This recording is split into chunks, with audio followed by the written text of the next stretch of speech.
రా కూర్చో.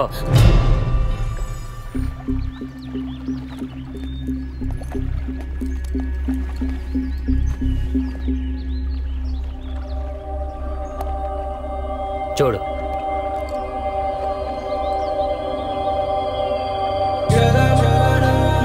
చూసావా ఆ నవ్వు నడక డిట్టో నీలాగా ఉంది కదా.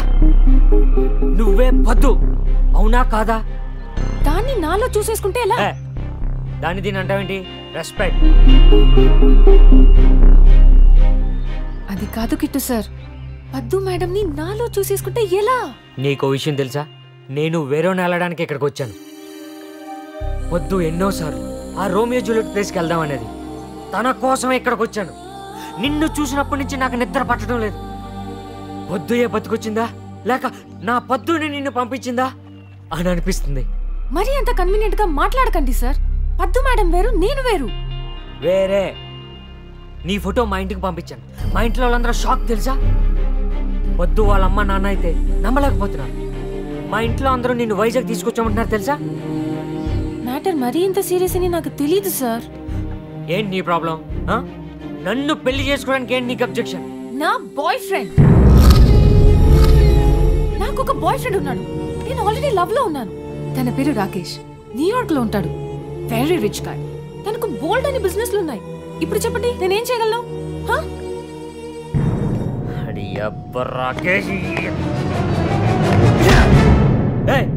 ఎన్నెల నుంచి నీలో ఎప్పుడు కలిసావాడిని? 8 months బ్యాక్. నన్ను అడగకుండా ఎందుకు కమిటయ్యో? కొన్నలాగొచ్చు కదా. సార్, మీది వైజాగ్, మాది న్యూయార్క్.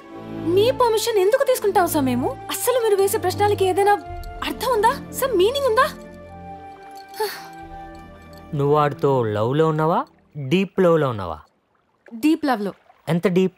ఈ డీప్ డెప్త్ నేను చెప్పలేను. ఇంకెవరిని ఒప్పుకోలేనంత డీప్. ఇదిగో నువ్వు ఇలా మాట్లాడుతుంటే నాకు ఇంకా నచ్చేస్తున్నావు. నాకు నువ్వే కావాలి. నీ బాయ్ ఫ్రెండ్తో గొడవ పెట్టుకుంటావో, ఆడిని వదిలేస్తావో, లేదా ఏదైనా యాక్సిడెంట్ చేసి ఆడిని చంపేస్తావో నాకు తెలియదు. మనం వైజాగ్ వెళ్తున్నాం. ఓకే. సమంత పెట్టి సర్దాయి, వైజాగ్ సముద్రంలో ఈదేద్దాం.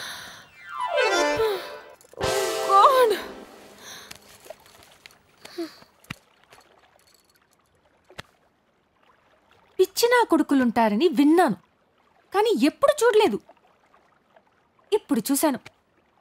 విషయం ఏంటంటే వాళ్ళు పిచ్చిన కొడుకులని వాళ్ళకి తెలియదు, చూసే వాళ్ళకి అర్థం కారు.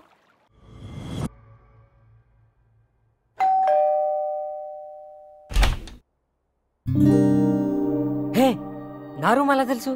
నువ్వు నన్ను ఎలా ఫాలో అయ్యావో నేను నిన్ను అలాగే ఫాలో అయ్యాను. బాగా డెవలప్ అయ్యావు. దా, ఏంటి ఎలా వచ్చావు? కూర్చో.